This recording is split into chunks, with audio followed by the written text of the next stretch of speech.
박소연의 이슈 픽업으로 문 열겠습니다. 오늘은 파월 이야기로 문을 열어보려 합니다. 간밤에 파월 의장이 이제 상원의회에 출석을 해서 청문회에 출석을 해서 증언을 했죠. 그러면서 과연 다음 달 이 자이언트 스텝 가능성에 대한 어떤 코멘트를 들을 수 있을까? 우리는 이제 그와 관련한 이제 관심을 두고 좀 지켜봤었는데 파월의 입에서 나온 이야기들은 생각보다 다 강한 것들이었습니다. 그동안 경기 침체라는 어떤 정확한 키워드를 내뱉지는 않았던 파월이었는데요. 간밤에는 경제 연착륙은 어렵다 이런 이야기까지 그의 입에서 이제 쏟아지다 보니 정말 경기 침체는 피할 수 없는 것인가에 투자자들은 관심이 또 쏠리는 그런 흐름이었습니다. 그러면서 뉴욕장은 상승분을 거의 이제 반납하면서 또 마무리가 됐기도 했었죠. 그 지속적인 금리를 올리는 것이 적절해 보인다라는 어떤 스탠스는 여전했습니다. 물가를 잡을 수 있는 그때까지 금리를 올릴 거다. 지금 연준이 생각하고 있는 중립금리 한 2% 중반 정도 그 이상까지는 올라갈 것이다라는 전망이 나오고 있고요. 단 인플레를 잡을 거다라는 이제 강력한 시그널은 보냅니다만 시장의 심리가 이제 이를 연준이 이미 신뢰를 하지 않고 과연 그것이 될까에 이제 의문부호가 찍히는 그런 요즘이기 때문에 시장은 여기에 또 화답하지는 않죠. 그리고 미국 경제의 연착륙은 매우 어려운 과제다라고 이야기를 합니다. 그러니까 경기를 뚝 떨어지지 않고 슬슬슬슬 이렇게 착륙시키는 게 어렵다라는 이야기를 하고 있는 겁니다.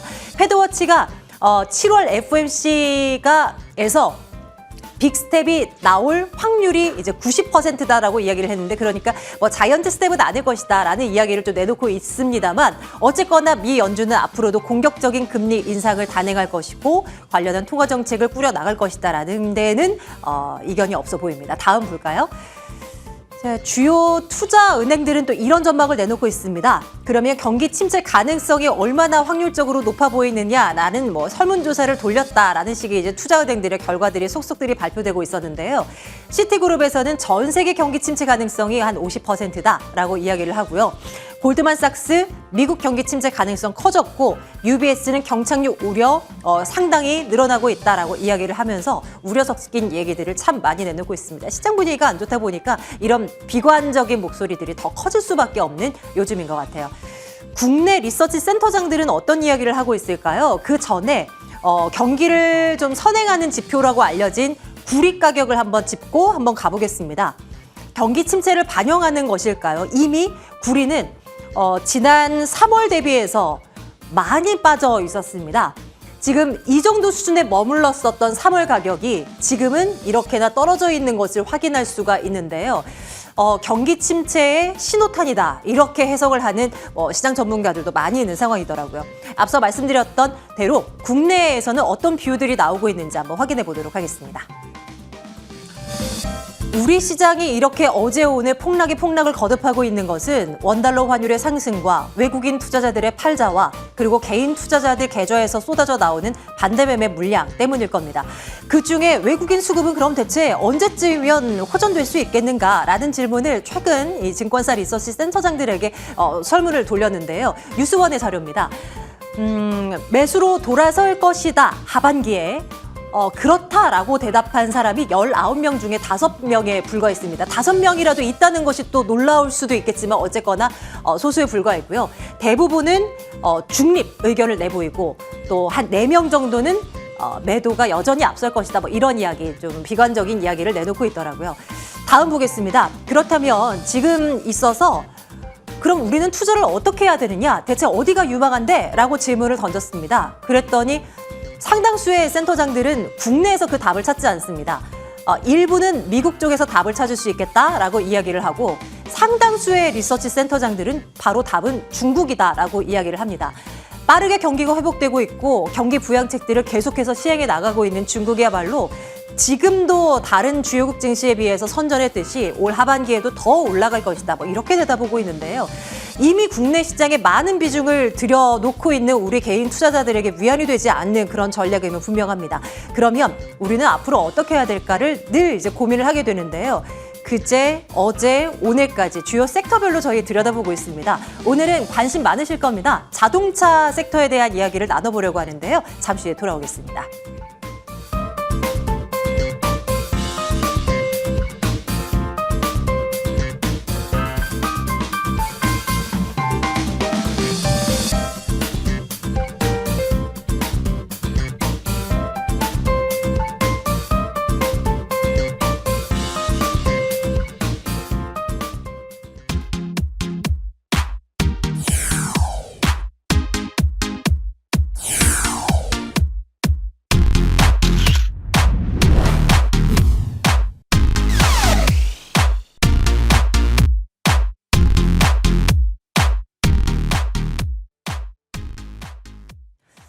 베스트 애널리스트에게 듣는다. 오늘은 자동차 섹터를 들여다보려 합니다. 오늘 이분과 함께 할게요. 메리츠증권 자동차 섹터 애널리스트 김준성 연구원과 함께 하겠습니다. 연구원님 어서 오십시오. 네, 안녕하세요. 네. 시장 분위기가 어제도 그렇고 오늘도 그렇고 너무너무나 안 좋아서 아마 시청자분들 다수는 우리가 이제 자동차 섹터에 대한 깊은 이야기를 나눠도 귀에 안 들어오실 오늘에게는 분명히 보여요. 하지만 또 많은 분들이 또 관심을 두고 있는 섹터 가운데 하나가 또 자동차이기 때문에 그래도 오늘 의미 있는 시간이지 않을까라는 생각을 해보면서 또 시작을 해보겠습니다.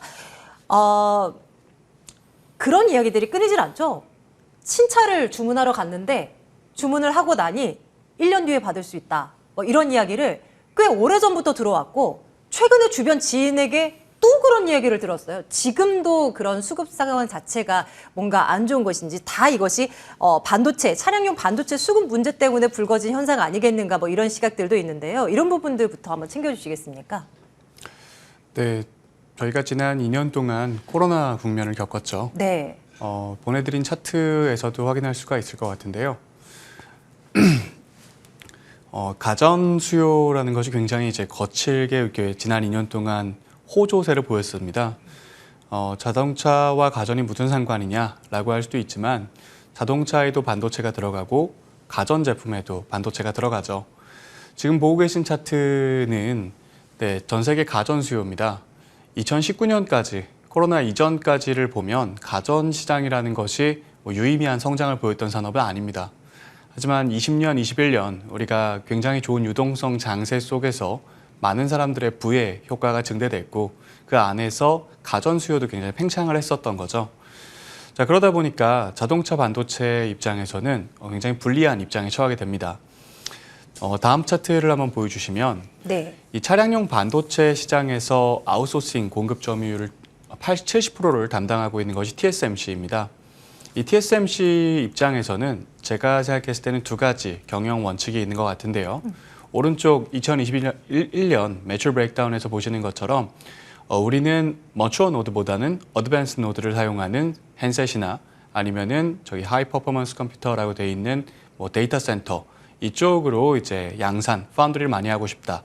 그리고 두 번째, 굳이 머추어 노드를 한다면 차량용 반도체처럼 다품종 소량 생산 칩보다는 TV, PC, 모니터와 같은 소품종 대량 생산이 가능한 업종에 자신의 제한된 캐파를 집중을 했었던 거죠. 그래서 가전의 수요 호조가 차량용 반도체의 공급 입장에서는 상당히 이제 타이트한 상황을 불러일으켰고 소비자가 원하는 만큼 사실 우리가 지난 2년 동안 먹고 살만하다, 돈이 많다, 내가 투자 성과가 좋았다 이런 것들로 굉장히 많은 경기 소비재에 대한 소비 지출을 했는데 차라고 수요가 없었지는 않았거든요. 그 기간 동안 자동차도 수요가 탄탄했지만 사실은 이 칩 공급 측면에서의 불리함이 있었기 때문에 공급을 원활하게 하지 못했었습니다. 그래서 연간 약 7천만 대 정도 팔리는 자동차 수요가 기본적인 연간 수요라고 봤을 때 현재 약 3천만 대 정도에 달하는 대기 수요가 쌓여져 있고 이것이 소비자 입장에서는 차를 인도받는 데 오래 걸리는 이유가 됐던 것 같고요.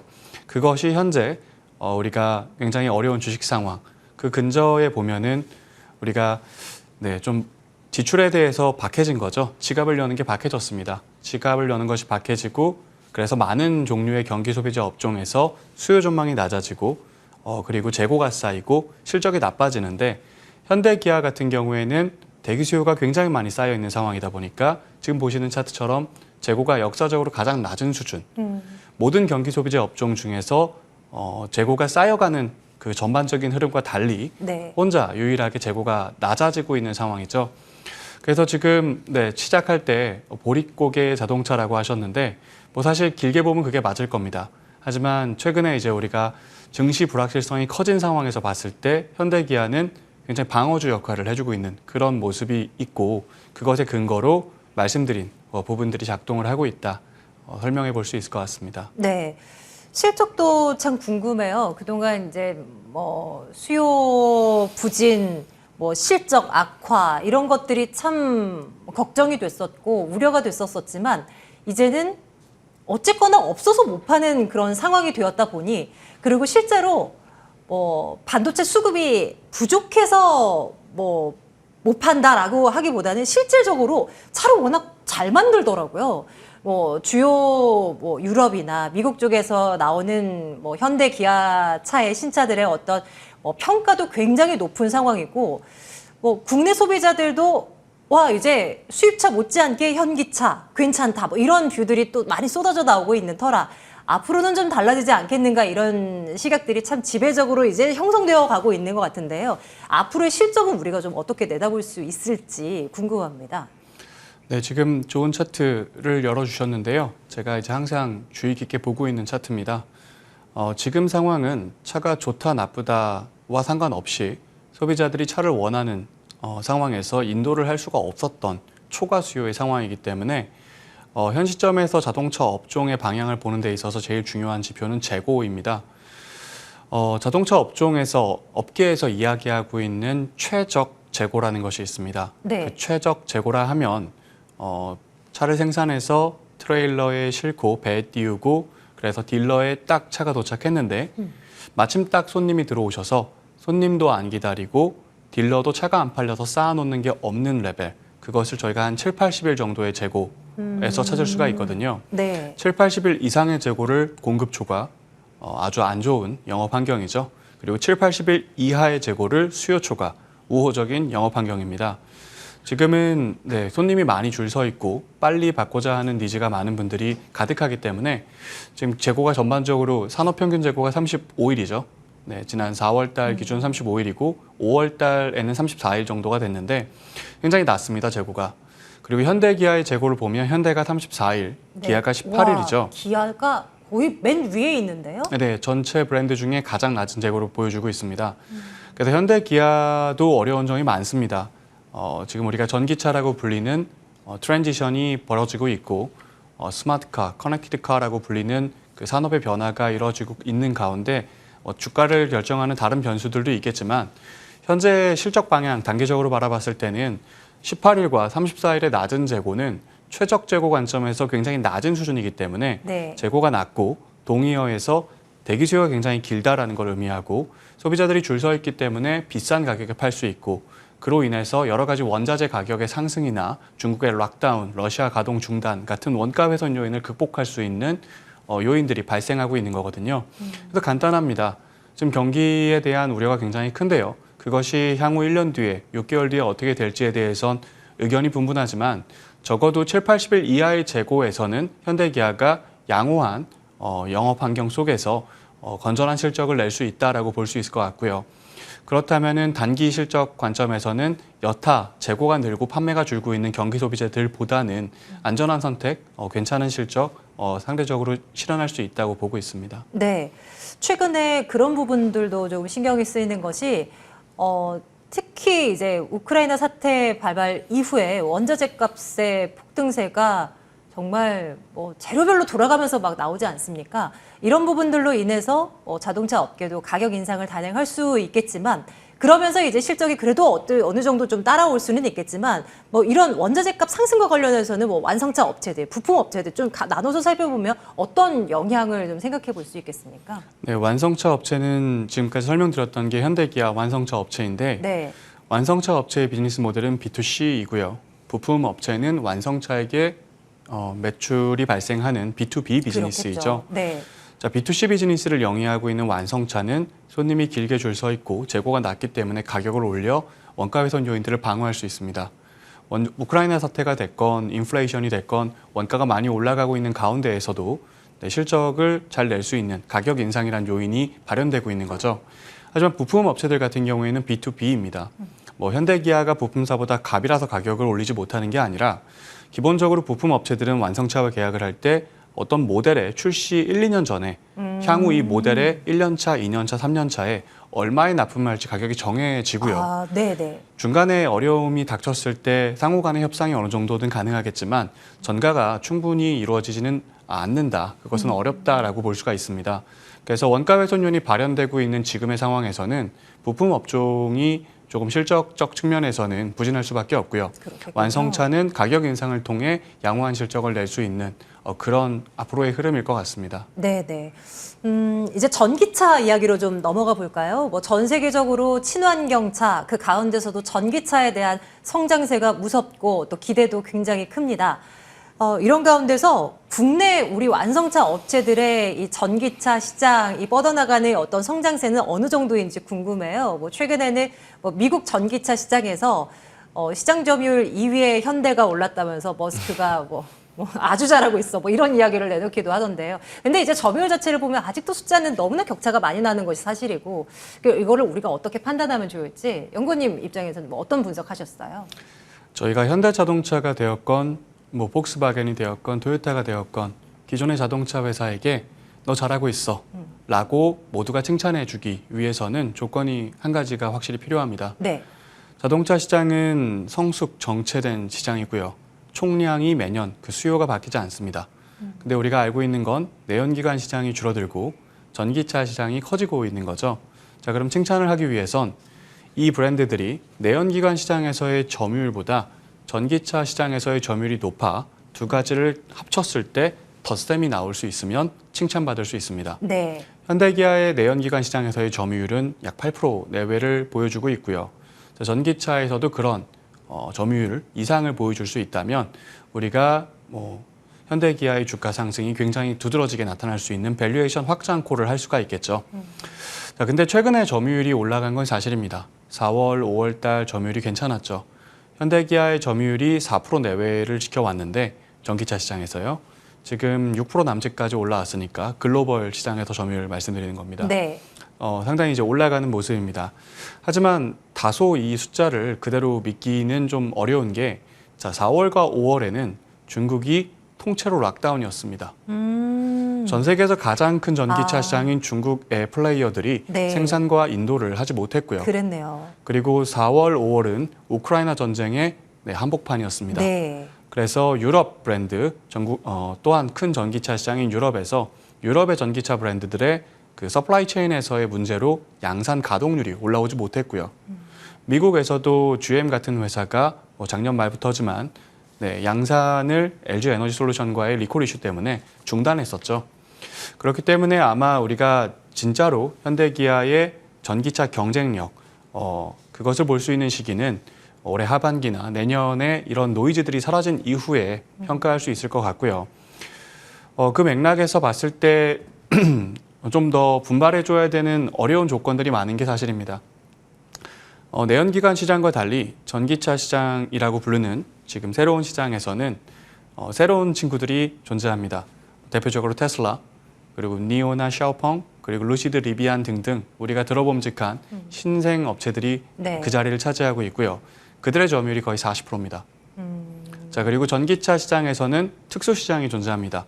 굉장히 작고 저렴한 전기차 시장이죠.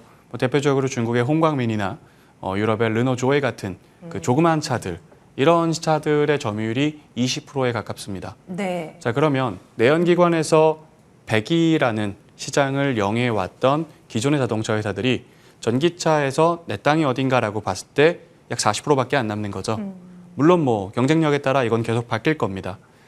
그러면 내연기관 업체가 이 자신의 시장에서 10% 점유율을 하고 있었다. 근데 여기서도 10%를 하려면 이 40%에서 10%를 하려면 본인이 경쟁했던 친구들 사이에서는 25%의 점유율을 가져가야지만 여기서도 10%, 이쪽에서도 10%. 그래서 합쳤을 때 뺄셈이 안 나오는 거거든요. 그런 맥락에서 전기차 시장에서 우리가 처음 말씀드렸던 조건, 잘하고 있어 라는 얘기를 하기 위한 네. 내연기관보다 더 높은 전기차 시장 점유율을 취한다는 건 상당히 터프한 일이고요. 현대기아가 상당히 다른 OEM들보다는 잘하고 있는 것이 팩트입니다. 하지만 여전히 내연기관보다 전기차의 점유율이 낮기 때문에 이것을 올리기 위한 상품성 개선들이 더 나와야 될 것 같고요. 그런 개선 요인들로 우리가 하드웨어 플랫폼이나 소프트웨어 플랫폼에서의 진전을 어떻게 이뤄갈지 봐야 될 것 같습니다. 네. 이제 우리 시청자분들이 궁금해하실 이 주가 이야기를 좀 해보려 합니다. 현대차, 기아, 뭐 그렇습니다. 시장이 이렇게나 무너지는 가운데서도 그래도 빨간불을 켠 날이 제법 많았습니다. 그리고 최근 몇 달 사이 한 몇 달 전까지만 해도 쭉 올라가는 흐름을 또 기업을 토해주기도 했었고요. 그럼에도 불구하고 더 잘 됐으면 좋겠다 하는 그런 뭐 시장 전문가들의 말이 참 많아요. 안타깝다라는 이야기까지도 나오고요. 더 주가적인 측면에서 더 후한 점수를 받을 수 있는데 좀 못 받는 것 같다. 뭐 이런 지적들도 많은데요. 이 주가에 대한 평가는 좀 어떻게 하십니까? 현대기아의 주가는 20년 동안 분기 말 시가총액이 분기 순이익과 똑같이 움직였습니다. 성숙 정체된 산업이기 때문에 네. PER, 우리가 포워드 PER을 적용했을 때의 밸류에이션은 계속 8배, 9배 내외였습니다. 결국 우리가 현대기아의 주가가 더 앞으로 가기 위해서는 기존의 프레임에서는 이익이 더 올라갈 수 있는 것, 그리고 우리가 밸류에이션을 더 주기 위한 새로운 성장 동력의 확보를 하는 것, 이런 것이 필요할 텐데요. 지금까지 설명드렸다시피 현대기아의 실적은 앞으로 한두 분기 이상은 괜찮을 것이다라고 생각합니다. 지금 18일 그리고 34일인 기아 현대의 재고가 7, 80일이 되기 전까지는 양호한 영업 환경이 이어지기 때문이죠. 하지만 대기 수요라는 것이 소진이 되어 갈 겁니다. 대기 수요가 소진되어 가면 재고는 올라가는 거고요.